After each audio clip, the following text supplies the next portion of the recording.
Il est déjà 8h17. Bretagne 5, l'invité de la matinale. Et avec 2 petites minutes de retard, pardon, voici notre invité de la matinale, Marion Gorgiard. Elle est membre de la France Insoumise. Elle est avec nous en direct. Je l'en remercie. Bonjour. Bonjour Stéphane Hamon. Alors on va essayer d'être sérieux, hein. C'est pas toujours simple après la chronique de Christophe Hamon pour parler de politique avec un moment politique un peu particulier. Demain il y a une marche organisée contre l'antisémitisme à Paris et les filles a fait le choix de ne pas y participer pour ne pas être aux côtés du Rassemblement national. Est-ce que de votre point de vue de militante c'est une bonne décision ? Oui, tout à fait, oui, je l'approuve. Je pense qu'il y a 2 raisons à cette non-présence à ce rassemblement. Bon, d'abord parce que, évidemment, il est hors de question de défiler aux côtés du Rassemblement national, même en pratiquant le fameux cordon, je ne sais pas si on peut l'appeler sanitaire, mais le cordon dont il est question par les autres formations politiques pour se démarquer. Mais c'est aussi, surtout parce qu'il s'agit d'un appel, notamment de Yaël Braun-Pivet et de Monsieur Larcher, concernant uniquement un rassemblement contre l'antisémitisme. À l'heure actuelle, je pense que l'appel à un rassemblement contre l'antisémitisme et le racisme, sous toutes ses formes, aurait été plus approprié. Et on ne comprend pas pourquoi il y a ce terme manquant. Oui, il y a une montée. On en parle beaucoup plus en ce moment. Évidemment, est-ce qu'elle est si importante que ça? Je n'en sais rien. Mais elle est là. Bon, c'est indéniable. On a une importation du conflit israélo-palestinien désormais dans toute l'Europe et enfin même dans le monde entier, on peut le dire. Ce n'est pas en clivant, contrairement à ce qu'on nous reproche d'habitude, mais ce n'est pas en clivant et en se portant pour telle ou telle formation qui rentre dans ce conflit qu'on va résoudre les choses, et surtout pas en France. Il y a indéniablement vraiment une montée très conflictuelle, très clivante dans les propos, sur les réseaux, même à l'Assemblée parlementaire, et Monsieur Macron n'a rien fait pour l'arranger. Il n'est pas possible là actuellement de ne pas parler des massacres qui se déroulent à Gaza et maintenant qui se sont étendus à la Cisjordanie. On ne peut pas ne pas appeler au cessez-le-feu. Il vient juste du bout des lèvres de prononcer le mot hier. C'est heureux. C'est heureux, mais que de temps perdu, que de morts. Donc, pour revenir à cette manifestation, à ce rassemblement proposé, aux côtés de l'extrême droite, c'est évidemment hors de question. Il y a un mélange des genres total qui est fait. On participe actuellement, enfin c'est le cas dans nos institutions, mais on participe en acceptant que le Rassemblement national soit à ce rassemblement à une dédiabolisation totale. Rappelons quand même que ce parti politique ex-FN, petit groupuscule, est quand même a quand même à son origine le nazisme pur et dur. Au sein du Rassemblement national gravitent toujours, enfin autour du Rassemblement national gravitent toujours des groupuscules qui n'ont rien à envier au nazisme le plus dur de la dernière guerre. Et maintenant, se réclamer de l'antisémitisme, c'est juste accepter une confusion des genres là. Le Rassemblement national, pour vous, n'a pas changé depuis sa fondation du temps du Front national. Alors, on parle de dédiabolisation, on parle d'une nouvelle génération, d'un Jean-Marie Le Pen qui est sur la touche. Finalement, de votre point de vue, c'est pas le cas? Non, pas du tout. Non. On a un discours. Largement porté par les médias mainstream et donc les membres du gouvernement et la Macronie qui, en fait, maintenant a fini quasiment de capter à la droite et à l'extrême droite une partie, notamment des parlementaires, puisque les choses se passent, les décisions concernant notre pays se passent en partie à l'Assemblée. Mais même malgré ça, comme ils ne sont pas sûrs d'obtenir la majorité, on se retrouve avec cette série 49.3, on y reviendra peut-être. On va en parler, en attendant, le Rassemblement national est pour le moment un parti qui, dans le fond, et dans les convictions à une idéologie absolument raciste et fasciste, et ce parti politique, en fait, n'a juste que la cravate supplémentaire à présenter. Voilà, il ne vote en aucun cas des résolutions sociales, en aucun cas c'est fait pour les gens, c'est fait pour le féminisme, c'est fait pour la solidarité. Ce parti politique ne défend en fait que des idées d'extrême droite, mais sous couvert propre, avec costume-cravate. Alors justement, du côté du Rassemblement National, on entend un discours inverse, vous l'imaginez bien, en disant que l'extrême gauche, alors la NUPES et les filles, les forces de gauche, favorisent l'antisémitisme. Alors on parle d'islamo-gauchisme, je vais y arriver. Là aussi, ça vous met en colère? Mais c'est juste que ce n'est jamais réajusté sur les plateaux télé qui me met en colère. En revanche, qu'on ait ce discours de la part de l'extrême droite et même de la droite, le terme islamo-gauchiste est une invention pure qui ne repose absolument sur rien. Je défie quiconque de pouvoir nous le dérouler, d'en faire une définition exacte. J'ai entendu parler de communautarisme, enfin bon, voilà. Nous avons toujours fermement condamné l'antisémitisme, le racisme, tout ce qui pouvait monter les gens les uns contre les autres en règle générale, que ce soit pour des raisons sociales, religieuses, d'origine. Donc je pense que en fait on nous demande sans arrêt d'avoir à nous justifier par rapport à un mot manquant dans une déclaration, par rapport à je ne sais pas, moi à la limite je n'en sais même rien parce que c'est souvent de la pure invention. Alors on a beaucoup pointé les propos de Jean-Luc Mélenchon ces temps derniers, alors dans les médias, un petit peu partout, là encore il y a eu beaucoup de choses de dites, y compris sur les réseaux sociaux. On lui a reproché de ne pas avoir, et plus largement d'ailleurs à la France insoumise, de ne pas avoir qualifié le Hamas d'organisation terroriste.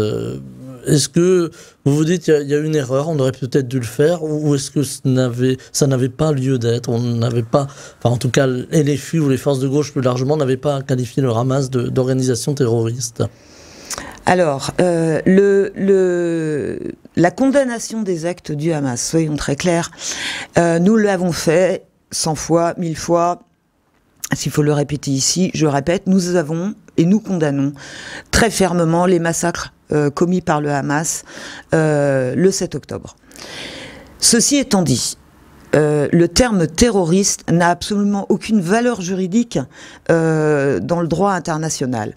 On peut, et c'est le cas, toujours, des dictatures peuvent traiter de terroristes leurs opposants. Donc en fait ce terme est utilisé par qui veut l'utiliser pour condamner quelqu'un d'autre. En revanche, l'horreur commise relève effectivement d'actes qui peuvent, on peut les qualifier ces actes de terroristes si on veut, mais c'est une guerre. Appelons les choses par leur nom, c'est une guerre. Donc par rapport à une Palestine occupée depuis 70 ans, quelles sont les raisons de l'attaque du Hamas? C'est clairement la branche armée du Hamas qui a commis ces actes, ces massacres. Je pense qu'il faut aussi, au bout d'un moment, regarder le temps qui s'est écoulé depuis un mois et voir que, oui, nous avions raison. Oui, la communauté internationale qui s'inquiète de ce que devient l'humanité et de ce que deviennent les victimes palestiniennes à Gaza et maintenant en Cisjordanie, condamne avec la plus grande force et appelle au cessez-le-feu et à la libération des otages. Nous n'avons pas dérogé depuis ce moment-là. Par rapport à la parole de Jean-Luc Mélenchon, je pense sincèrement que si on regardait dans le temps, si on prenait le recul nécessaire pour en fait se rendre compte qu'il avait raison, le terme terroriste, encore une fois, c'est pas que je veux le mettre de côté, mais est-ce que c'était ça l'important? C'était pas le terme terroriste, c'était par exemple crime contre l'humanité, puisque ce terme est reconnu par les instances internationales. Pour éclairer un peu plus les auditeurs, il faut savoir que là, depuis 3 jours, je crois, a été déposé devant la Cour pénale internationale la condamnation d'Israël pour génocide. Le terme n'est quand même pas anodin. Quand on parle de génocide, ça fait toujours pour nous référence à des moments sombres comme la dernière guerre. Je pense qu'il faut quand même se rendre compte de la gravité des choses. Donc les victimes israéliennes du 7 octobre, nous ne pouvons hélas plus à l'heure actuelle faire grand-chose pour elles. En revanche, les victimes de Gaza et de Cisjordanie qui maintenant, ce sont les chiffres du Hamas, mais je pense qu'on n'est pas loin, sincèrement. De 5000 morts il y a 2 jours et qui s'est encore augmenté cruellement hier, dont un tiers d'enfants. L'attaque, le bombardement d'institutions internationales sur le territoire de Gaza, l'attaque des hôpitaux, l'attaque de leurs moyens de travail, que ce soit leur énergie, l'eau, l'arrivée des carburants, tout cela fait que nous avons maintenant affaire clairement à une condamnation pour génocide d'Israël. Le problème dans la bande de Gaza, c'est d'arriver à frapper le Hamas, finalement, les terroristes ou l'organisation terroriste, ou en tout cas les combattants du Hamas dans Gaza, et ces combattants se cachent derrière les populations civiles. C'est une situation inextricable, finalement. Mais en fait, à partir du moment où on ne sait pas, parce qu'à l'heure actuelle, nous ne le savons toujours pas, on interdit les observateurs, enfin en tout cas par la difficulté d'y accéder, les observateurs internationaux n'arrivent même pas à savoir sur place comment l'ampleur et l'ampleur des victimes et l'ampleur des bombardements au fur et à mesure, et de savoir s'il y a effectivement des membres du Hamas armés qui se cachent parmi la population. Sincèrement, il peut y avoir des doutes. Ça, moi, je ne suis pas assez pointue pour pouvoir en parler ici, mais il peut y avoir des doutes étant donné que de toute façon quasiment tout est bombardé et que la riposte du Hamas a toujours cours. Donc on ne sait pas exactement où sont mis les otages. Nous réclamons leur libération, mais ce n'est sûrement pas en amplifiant ou en laissant amplifier ce conflit que on va permettre aux familles israéliennes de retrouver leurs proches. Donc je pense qu'il faut arrêter là, remettre tout le monde autour de la table, et que c'est clairement à l'ONU de reprendre la main, et que surtout les États fassent en sorte d'apaiser au lieu de conflictualiser davantage cette guerre. Guerre qui a des répercussions ici en France. On a vu, on le disait en commençant, Marion Gorgiard, ces actes antisémites, ces agressions, ces étoiles de David qui ont été taguées sur des murs, ces croix gammées de sinistre mémoire qui reviennent sur les murs. Tout ça amplifie un contexte politique difficile, et on a dans ce contexte politique difficile, hasard de calendrier vous me direz, l'examen de la loi immigration. Est-ce que pour vous il fallait le repousser, cet examen, dans ce contexte-là, ou au contraire, il faut en faire, j'allais presque dire, un emblème politique? La loi immigration, mais ni maintenant ni après. Là, ce qui est en train de se passer, avec même on va dire le Sénat qui vient de supprimer, enfin je mets ça à côté, mais quand même, pose en cavalier électoral, le Sénat qui vient de supprimer l'AME. L'aide médicale d'État, pour la transformer, on ne sait pas encore, en aide médicale d'urgence. Elle serait plus restrictive, censément, si oui. Pas le texte. Beaucoup plus restrictive, et c'est simplement un désastre sanitaire.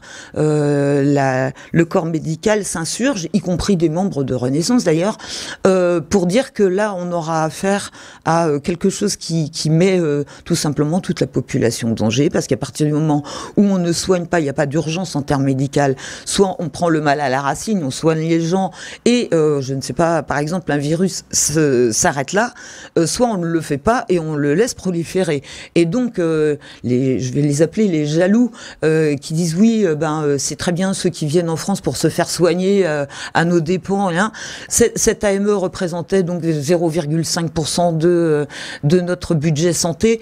On ne peut pas, sous prétexte de pas vouloir soigner des gens parce qu'ils viennent de l'extérieur et qu'ils ne sont encore en situation illégale au regard de notre loi, mais toujours en situation d'urgence tout de même, supprimer arrêter de les soigner et les laisser crever dans leur coin en pensant que ça va juste nous faire récupérer quelques millions d'euros. Voilà, c'est une aberration. C'est une aberration sanitaire. Pour revenir sur la loi immigration, sincèrement, à partir du moment où on s'en prend à des populations qui arrivent, on le sait, on l'a vu, de triste mémoire, donc ces naufrages en mer Méditerranée, on ne peut pas, nous, en tant que pays des droits de l'homme, se positionner comme si le danger de notre pays venait de l'immigration. Non, ce n'est pas le cas. L'immigration... Il y a une peur de l'immigré, permettez-moi le terme, il est peut-être un peu fort, mais de l'immigré aujourd'hui, de celui qui n'est pas pareil.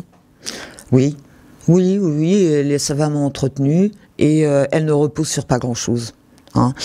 Quand on parle, je sais pas, des attentats, pour reprendre les arguments principaux de l'extrême droite, ils ne sont pas commis forcément tous par des étrangers, même s'il y en a.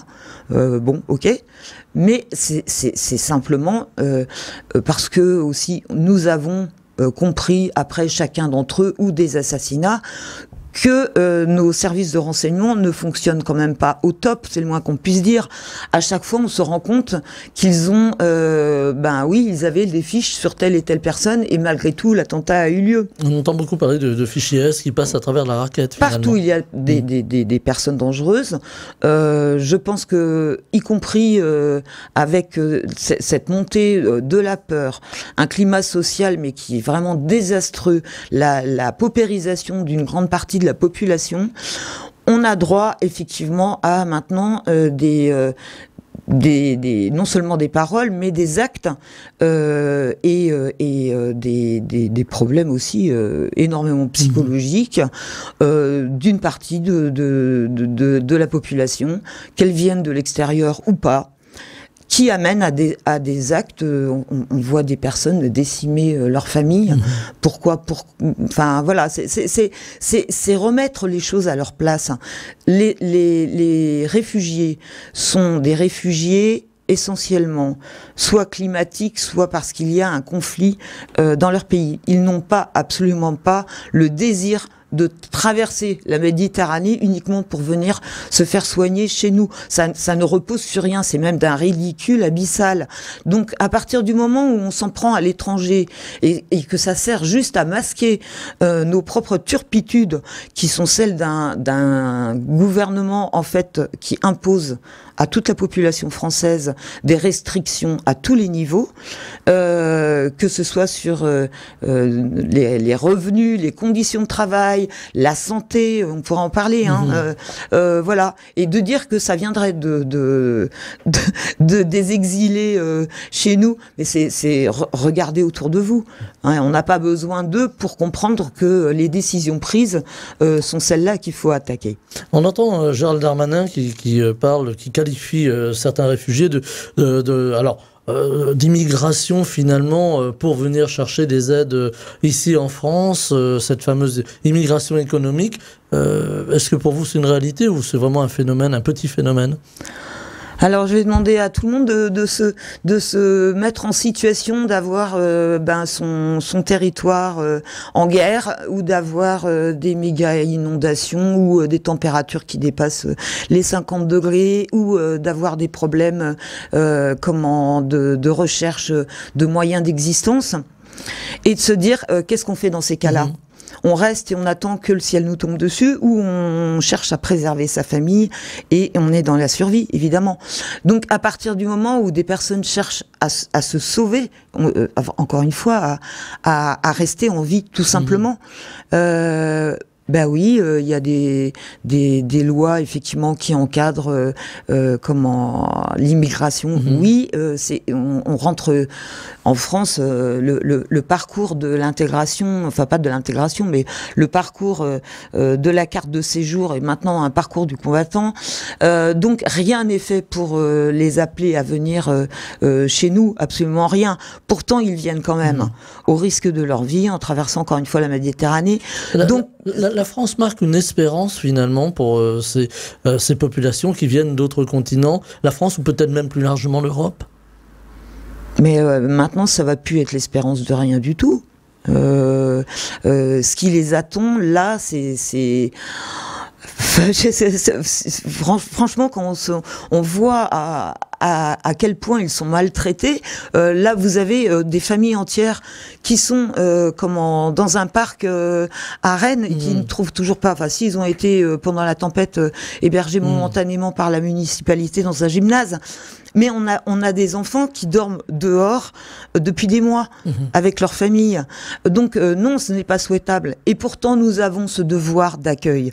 Nous l'avons vraiment. Nous l'avons toujours eu. Nous avons ce devoir de solidarité et d'accueil des gens en détresse. Donc qu'ils viennent de l'étranger, on a su le faire avec les populations exilées ukrainiennes. Et je ne vois pas pourquoi il y aurait deux poids deux mesures avec les populations venues de pays en guerre. Alors, il y a aussi, vous le soulignez fort justement, Marion Gorgiard, cette crise économique que l'on a dans nos pays européens, aujourd'hui en France, des difficultés à vivre, à se loger. Parfois, on évoque souvent les étudiants ici ou les précaires, ceux qu'on appelle les précaires. Est-ce que justement cet afflux de réfugiés, ça crée aussi un problème dans nos sociétés en disant oui, mais eux, ils peuvent avoir des logements et nous, on n'en a pas. On entend souvent cela aujourd'hui. Ce que je viens de dire, c'est absolument faux. C'est absolument faux. Ça ne repose encore une fois sur rien du tout. On a une population immigrés mais pas depuis 3 générations, même récentes, qui participent à l'économie de notre pays, qui payent des impôts, qui n'a pour autant toujours pas le droit de voter, mais qui participent à notre économie. Là, on a parlé récemment des métiers en tension, mais de quoi parle-t-on? Il faut regarder que ce sont des emplois qui sont à la tâche, précaires, hyper mal payés, dans des conditions de travail des fois déplorables. Là, pour les assumer, étant donné qu'on a des entreprises qui ont de plus en plus peut-être de difficultés à trouver donc des salariés pour ces postes, se disent oui, les immigrés, tiens, allez, ceux-là ils vont prendre n'importe quoi parce que de toute façon ils ont rien, ce qui prouve bien qu'ils ne vivent pas si bien que ça, puisque on est prêt à leur donner n'importe quel travail, en tout cas on leur demande d'assumer ces travaux dont personne ne veut. Regardons autour de nous qui sont les employés municipaux de nettoyage dans les rues, notamment à Paris, qui sont les personnels qui s'occupent de nos personnes âgées dans les EHPAD. Regardons qui travaillent dans l'agroalimentaire, dans le bâtiment, sur la voirie, et on a tout compris. Donc les conditions de travail, elles sont à revoir pour tout le monde. Voilà, que ce soit très clair, parce qu'elles sont souvent très très dures.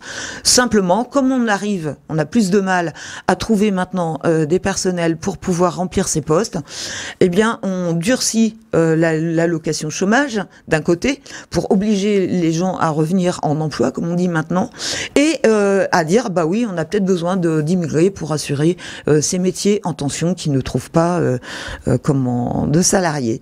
Bon, voilà, on regarde ça d'un petit peu plus haut. Et on se pose vraiment la question. De quoi parle-t-on? On parle du travail. Alors on va en parler pour conclure du travail. Il nous reste 2 petites minutes. Je regarde notre réalisateur. Il est intransigeant sur le temps. Marion Gorgiard, est-ce que la société doit changer aujourd'hui d'un point de vue économique? On a compris qu'il y avait une grande mutation en cours, mais du point de vue social, et ça rejoint un petit peu toute la conversation qu'on vient d'avoir, est-ce qu'elle doit évoluer cette société? Est-ce que justement les politiques, je vais mettre les politiques dans le sens générique et au plus large sens du terme, doivent y pourvoir, doivent faire avancer les idées d'une société plus juste?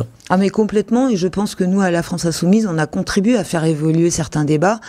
On va avoir au niveau parlementaire, nous avons donc notre niche parlementaire le 30 novembre avec des propositions, en tout cas sur ce sujet du social.